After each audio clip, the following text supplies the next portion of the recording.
Next up for Liverpool is Chelsea at Stamford Bridge. It is going to be a very, very, very hard game. Chelsea have obviously just got rid of Graham Potter. Goodbye.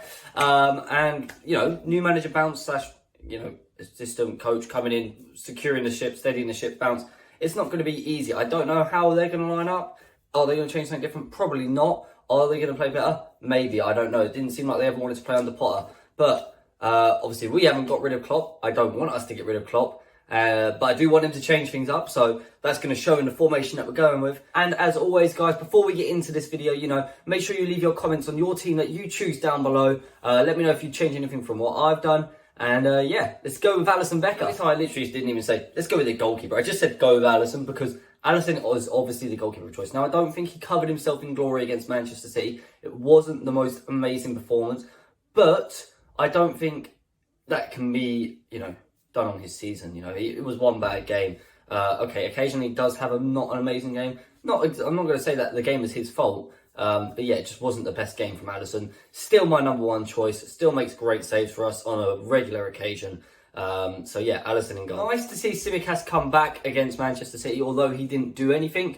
And the fullbacks who I'm going to choose in this game are still going to be Robertson and Trent. I think Robertson came off for Tsimikas, so he'd be rested up, ready for this Chelsea game. And Trent is our only choice in right back. Joe Gomez, I think, is still injured, and I still wouldn't want to play him anyway. If I was to ever play Gomez, I'd put him in right back, but I'd still pick Trent.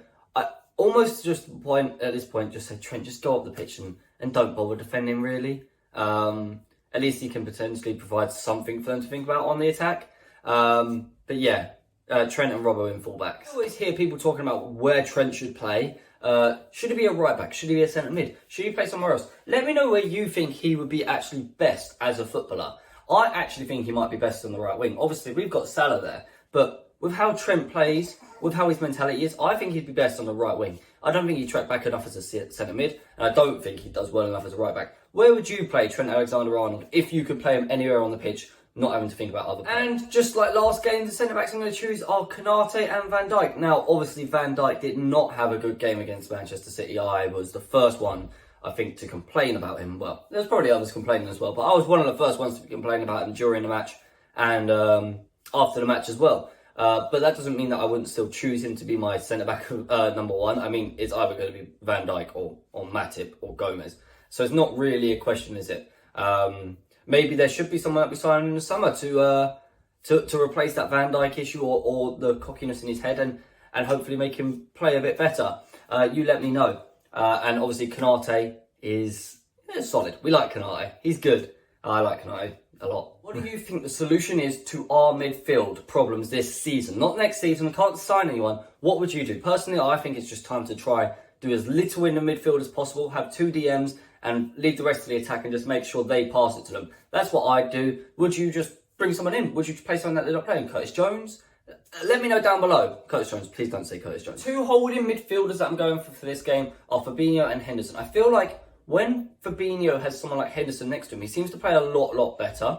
Against City, he was just overrun the entire time. He's not good enough on his own to hold the midfield anymore. I think that's becoming abundantly clear. So I've gone for Fabinho and Henderson together, 2 half-decent-ish kind of players who aren't really that good. Maybe can make 1 decent player on the pitch. We hope, because it's not been good for our midfield this season, but we can't do anything about it to fix it until, I can't believe I'm going to say this, Thiago's back, as the midfield is really suffering right now. We've obviously now got an abundance of attacking talent. When they're all fit, who is your favourite, attacker, striker that you would choose? Mine, of course, is Cody Gakpo. I'm sure you're all aware by now. But let me know yours. Salah, Firmino, Diaz, Jota, Gakpo, Nunes.